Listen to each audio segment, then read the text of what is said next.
The clock ticked past closing time.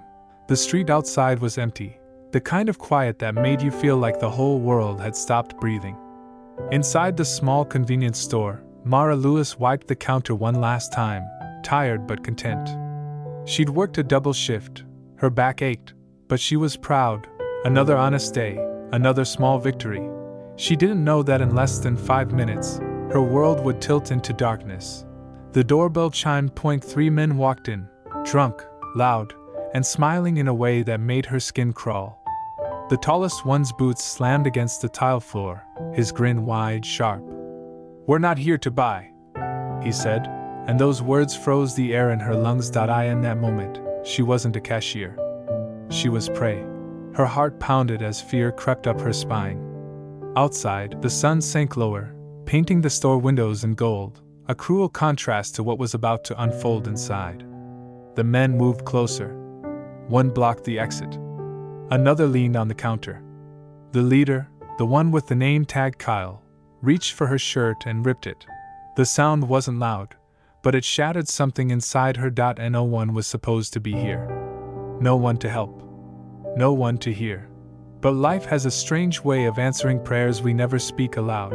And that night, as fear filled the aisles, 3 strangers in leather vests would walk in and remind the world that heroes don't always wear badges. Sometimes, they ride motorcycles. Candle the full story, expanded narrative, 1,500 words. The night shift at the Maple Cross convenience store had always been quiet. For 5 years, Mara Lewis had been the one to close up, restock shelves, clean spills, and lock the door at exactly 10 p.m. She didn't love the job, but it paid the bills, and it helped her take care of her sick mother at home. That night, the hum of the coolers mixed with the faint buzz of a flickering fluorescent light.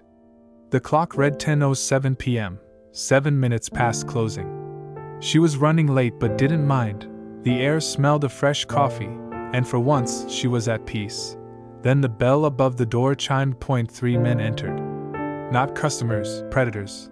They looked rough, the kind of rough that carried arrogance, not hard work.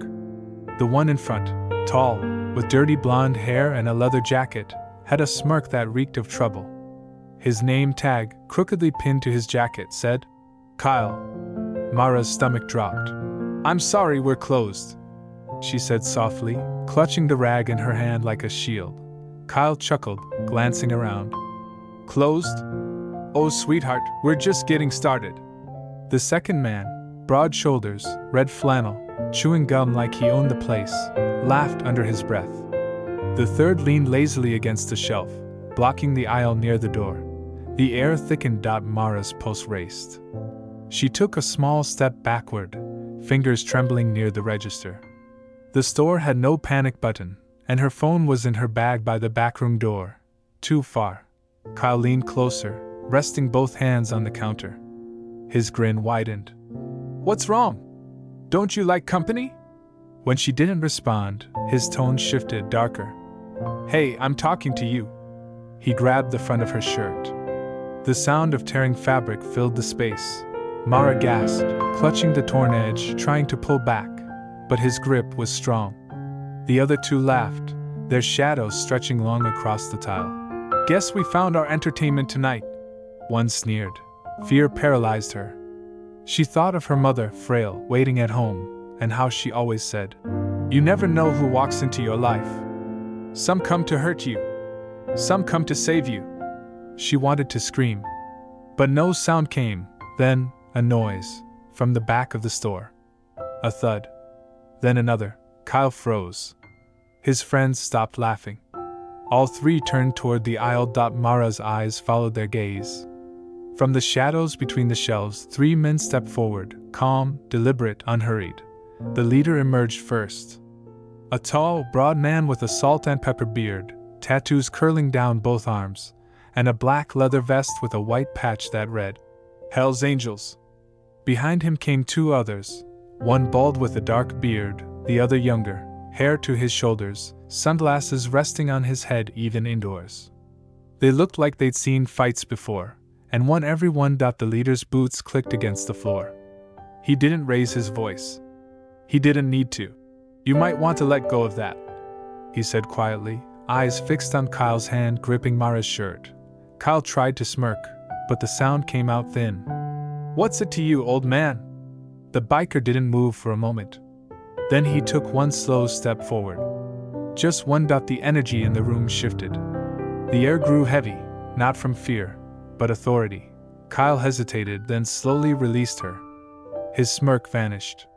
His confidence crumbled. "You boys had your fun," the biker said calmly. "Now you're going to walk out that door." The man in the red flannel scoffed. "Or what?" The biker didn't answer. He just looked at him, and something in his eyes said you don't want to find out. But Kyle made his mistake. He spat on the floor. "You think you scare me?" The leader tilted his head. "No," he said. "I don't think. I know."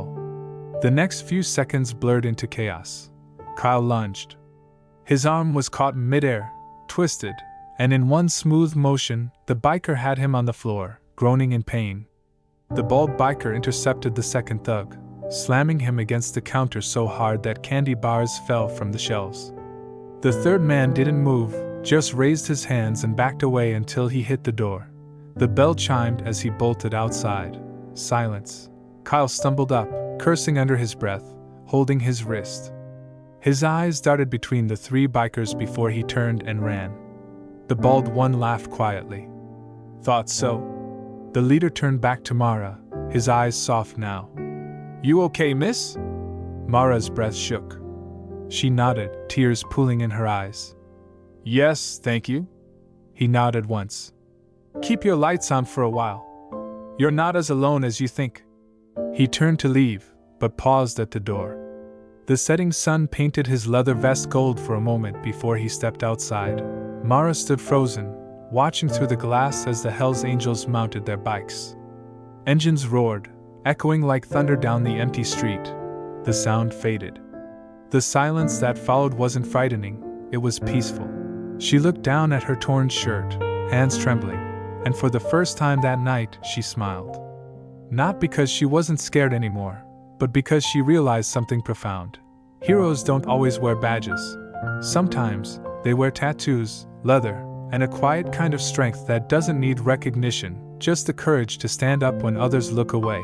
Mara locked the door, turned the closed sign, and took one last glance outside. Under the fading sun, she whispered softly, "Thank you." Somewhere in the distance, the faint growl of motorcycles answered. If this story touched your heart and reminded you that kindness can come from the most unexpected people, don't forget to like, share, and subscribe to Kindness Corner. Yellowheart, tell us in the comments, what would you have done if you were in Mara's place that night? Because sometimes, the bravest thing you can do is believe that kindness still rides among us.